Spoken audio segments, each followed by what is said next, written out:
Oi, eu sou a Lê. Oi, eu sou a G. O Enquanto Aprendo a Viver é um podcast que nasceu para se tornar um espaço seguro. Onde podemos ser nós mesmas, sem filtros ou edições. No episódio de hoje, vamos abordar sobre autossuficiência, amor próprio e relacionamentos. Tenho certeza que você já cresceu com a ideia de que o amor, ele é para sempre. E viveram felizes para sempre talvez seja o sonho de toda menina e talvez até uso dizer de alguns homens. A gente cria e cresce com essa ideia de que os amores precisam ser eternos e que os relacionamentos eles têm que durar enquanto estivermos em uma vida.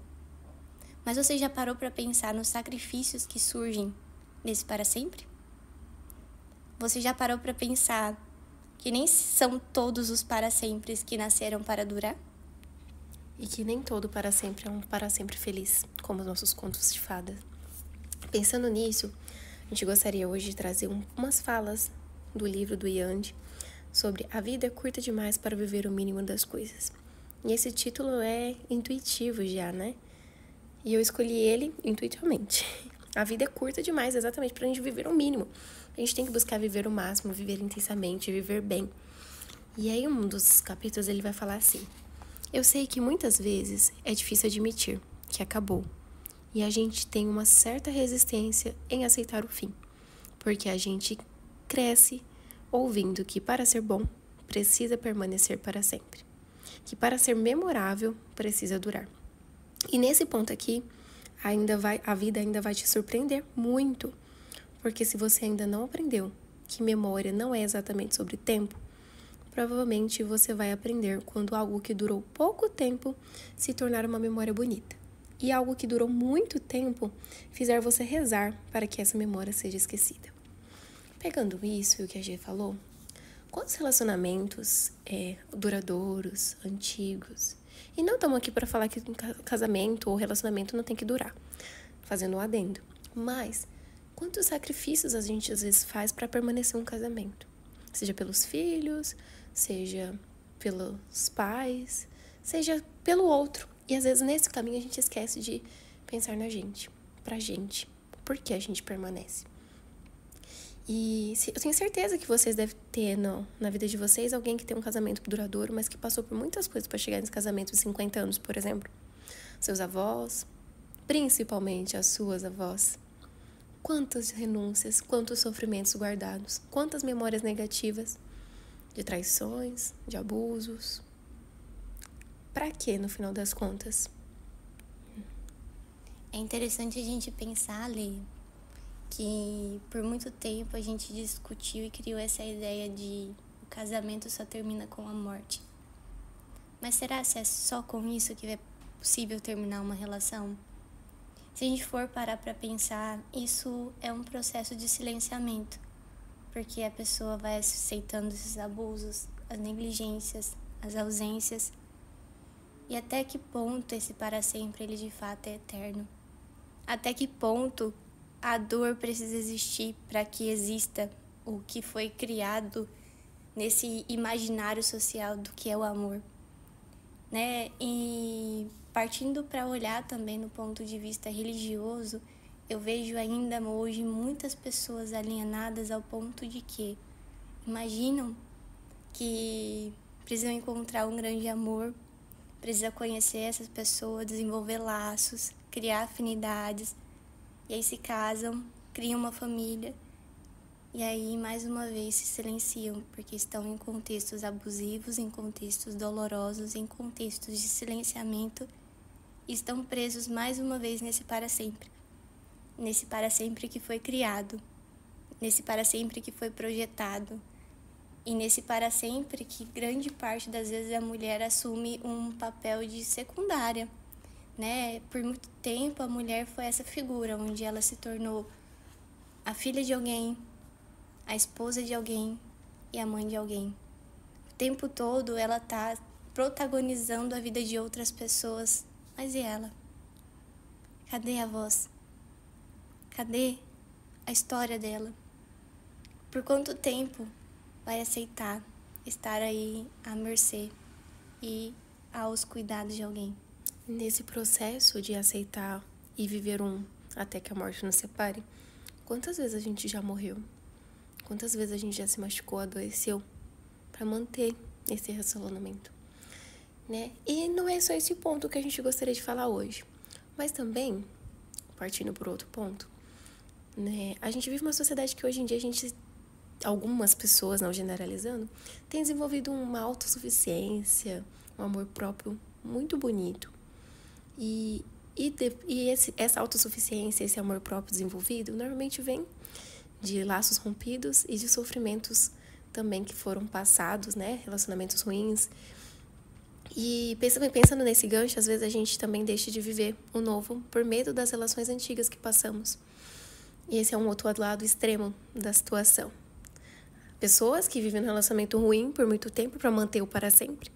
E pessoas que passaram por um relacionamento ruim e agora querem viver sozinhas por medo de se envolver novamente.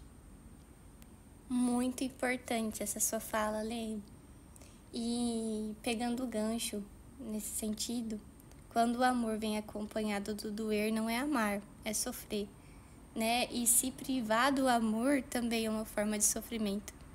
Porque a gente se priva de ter conexões com o outro, a gente se priva de ter conexões e conhecer novas pessoas por causa de uma experiência que não deu certo, por causa de um amor que foi ruim, por causa de uma pessoa que em alguma instância nos machucou, nos fez sofrer.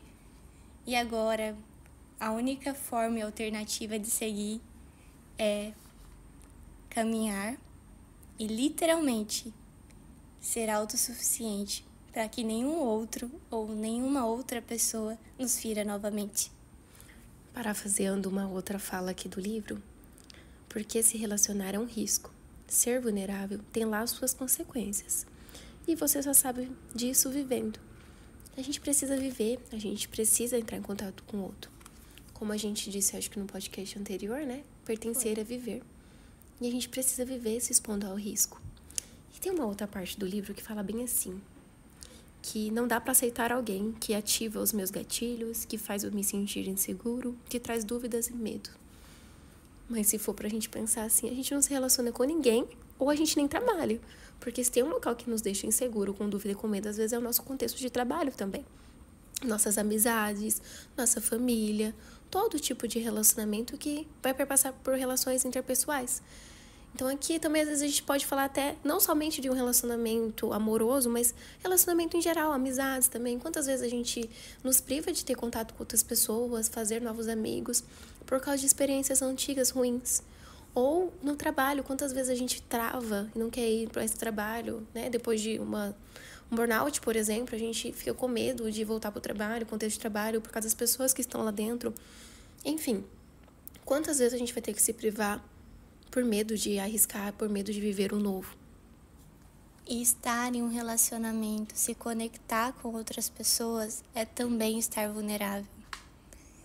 Nem sempre as relações elas se constroem em fortalezas ou em grandes muralhas, mas é a travessia, é o processo, é tijolo por tijolo, é diálogo, é afetos, é trocas de sofrimento e partilhas de dores. Então, estar vulnerável também é um dos pilares que sustenta uma relação. Porque não somos perfeitos. E enquanto seres humanos, o tempo todo somos falhos.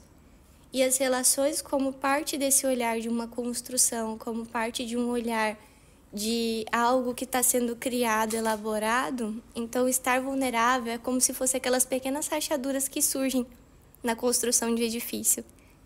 Então, é estar pronto também para dialogar e para, quem sabe, buscar mecanismos de trabalhar aquelas dores e sofrimentos.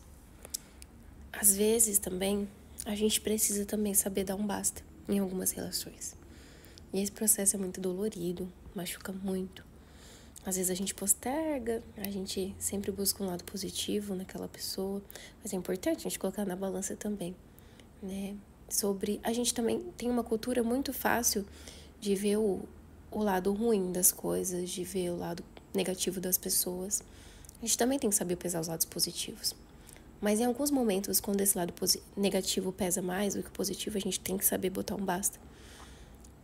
Permanecer é desconfortável. Finalizar também o relacionamento é desconfortável. Mas eu acho que permanecer é mais confortável ainda do que você encerrar um ciclo doloroso. Porque você vai sofrer por um momento.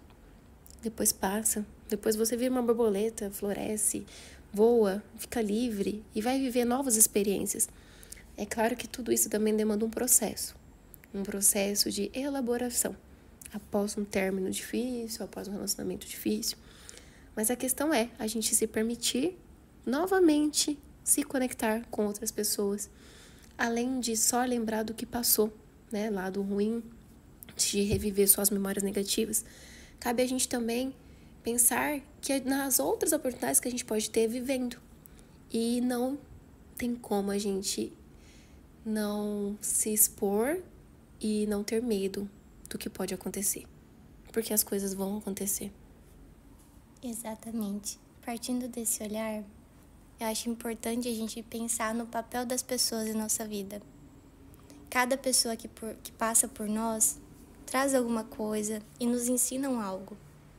E até essas pessoas que estiveram num curto período de tempo ou que estão aí há 10, 20, 30, 40, 50 anos na nossa vida com o pseudônimo de amor, muitas vezes elas vêm para nos ensinar alguma coisa e todos os dias trazem algo novo para se aprender. E quando elas vão embora, o que eu faço? Como que eu ou você reagimos a isso?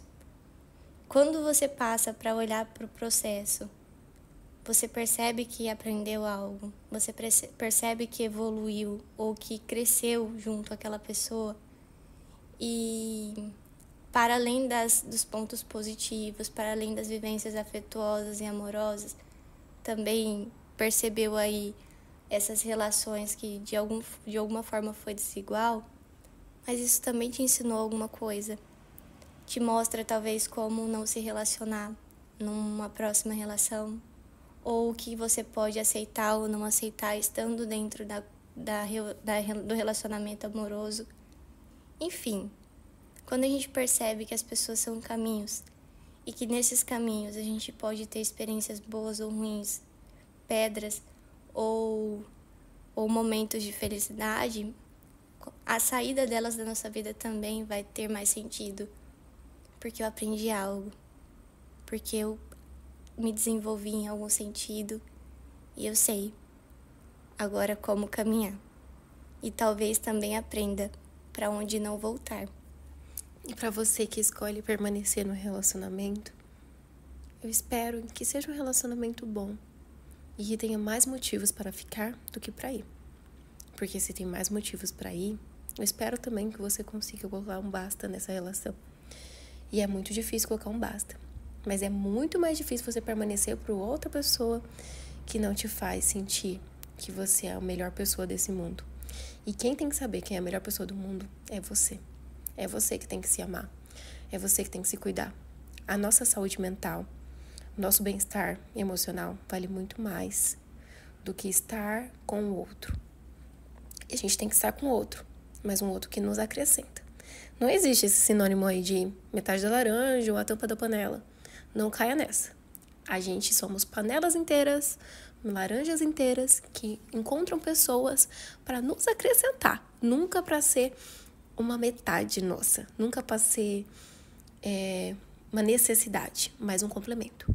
A gente precisa de pessoas que nos complementam, não que são necessidade. Porque se a gente coloca uma pessoa como necessidade na nossa vida, às vezes a gente deixa de viver para viver pelo outro.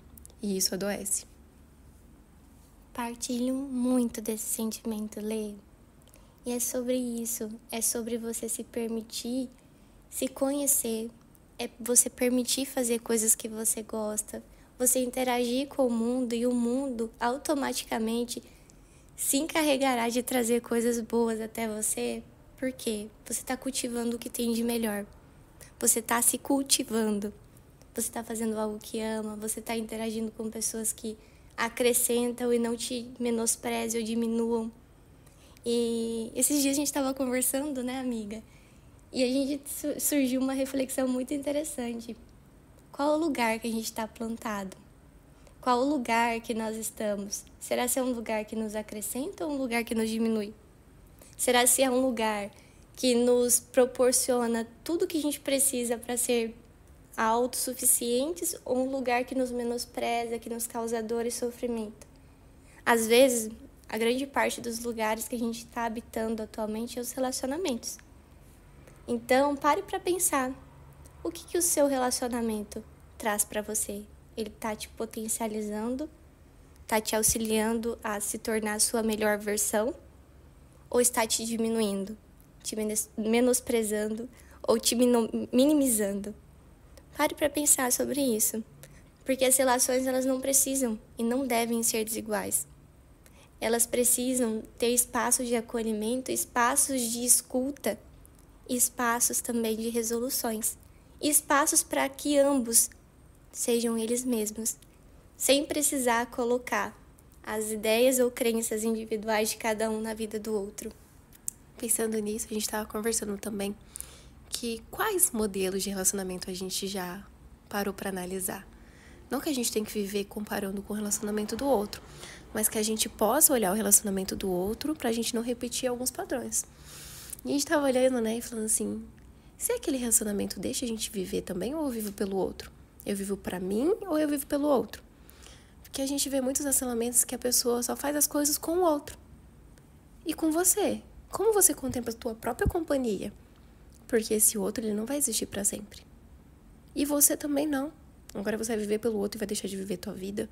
Que ela é curta, a gente não tem que viver ela ao mínimo, né? Como o Yander disse. A vida é curta demais pra gente viver o mínimo das coisas. Então, a gente tem que saber contemplar a nossa própria companhia, porque quando a gente tá com outro, a gente acrescenta nele também. E não nos tornamos dependentes dele. Isso faz mal para as duas pessoas. Uma pessoa dependente, uma outra pessoa super ciumenta, inclusive. Muitas vezes, quando a gente tem dependência do outro, a gente gera um ciúme imenso. Digo por experiência própria. Mas quando a gente é autossuficiente, a gente se ama, a gente curte a nossa própria companhia, a gente sabe contemplar momentos sozinhas, que é diferente de solidão. É solitude, a gente saber viver, contemplar a nossa própria companhia é importante para que a gente possa acrescentar no outro outras vivências, outras experiências. E não apenas fazer o que o outro gosta de fazer, mas o que você gosta de fazer. E como você faz isso com você. Exato, e quando eu respeito isso, a vida ela vai dar um jeito de se tornar mais leve. Né? Eu não vou focar tanto nesse ciúme excessivo ou nessa vontade e necessidade de presença do outro constante em minha vida. Porque automaticamente você vai estar vivendo, você vai estar colecionando memórias, você vai estar interagindo com outras pessoas e permitindo que o outro interaja, colecione outras memórias, mas nenhum dos dois vão estar preso. E quando a gente cria essa falsa ideia de que o relacionamento é um aprisionamento, a que custo? Por que isso? A gente precisa permitir que o outro seja ele, que também interage com o mundo, que também crie os seus caminhos, enquanto você ou eu estejamos construindo os nossos. Né? Não é essa vontade de impor ao outro como eu quero me relacionar, mas permitir que o outro se relacione comigo sendo ele mesmo. Porque eu acho interessante a gente parar para pensar nisso. Tratando-se de relacionamentos, claro que tem aí uma relação transferencial. Eu transfiro a forma como a qual eu quero ser amada no outro e às vezes encontro no outro algo que eu vejo que nem sempre está presente em mim. Então, de fato, tem essa visão do complemento. Mas até que ponto existem nos relacionamentos pessoas querendo moldar outras pessoas para caberem na vida e no espaço delas? E eu acho isso cruel, porque a gente tem que dar ao outro o direito de ser eles mesmos. Porque quando estamos na fase de conhecer alguém ou de nos relacionarmos com alguém, é basicamente esse momento onde admiramos o outro por ser quem ele é. E por que na constância de uma relação a gente tenta moldar, a gente tenta colocar dentro de uma caixa e dizer você só vai até onde eu vou? Que cruel, não é? Então, vamos permitir ser nós mesmos nas nossas relações, vamos permitir que a vida e os nossos dias e a nossa profissão e as nossas interações com os outros também seja leve, sem precisar impor as nossas crenças e opiniões. Sem precisar se cortar para caber, né? Pensa no quebra-cabeça. Quantas vezes você teve que quebrar a pontinha da pecinha para se encaixar na vida do outro? Você não é um quebra-cabeça.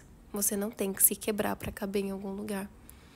Você precisa saber onde você pode ocupar espaço e onde você tem espaço para ocupar.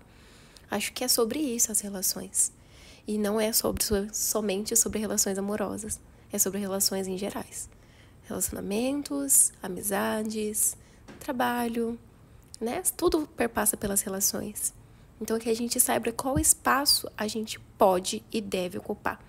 Não o espaço que cabe a gente e a gente precisa se encaixar. Então, eu acho que por hoje a gente pode refletir sobre como estamos nos relacionando com as pessoas, sobre o quanto a gente está se priorizando, sobre o quanto a gente está se cuidando para viver uns relacionamentos saudáveis. E nem tudo são flores. É claro que a gente vai ter desafio. É claro que a gente vai estar com outro, a gente vai se sentir vulnerável. Porque entrar em contato com o outro também nos traz desconfortos. Porque a gente vive e revive talvez alguns relacionamentos que foram ruins. E o outro, em contato com o outro, que é um espaço seguro, provavelmente eu espero, a gente consiga desenvolver e potencializar e elaborar essas outras vivências ruins. Então, que você tenha um espaço seguro com o outro, com a outra pessoa, com o outrem. Que você possa ser você, que você possa se amar, que você possa contemplar a tua própria companhia e que você possa ser você mesmo. Não tenha medo de se abrir para o novo. Não tenha medo de se abrir para o amor. Viva, sorria, encontre com pessoas incríveis e esteja preparado para o amor próprio. E quando você começa a plantar no seu coração esse amor chamado amor próprio, automaticamente as suas outras relações elas vão ser melhores. O seu relacionamento com o outro vai melhorar, porque somos a medida de todas as coisas. E não tenha medo de dar um basta, pelo teu amor, pelo teu cuidado e pela tua saúde. Um grande beijo e um abraço da Lê. Um beijo e um abraço da G. Tchau!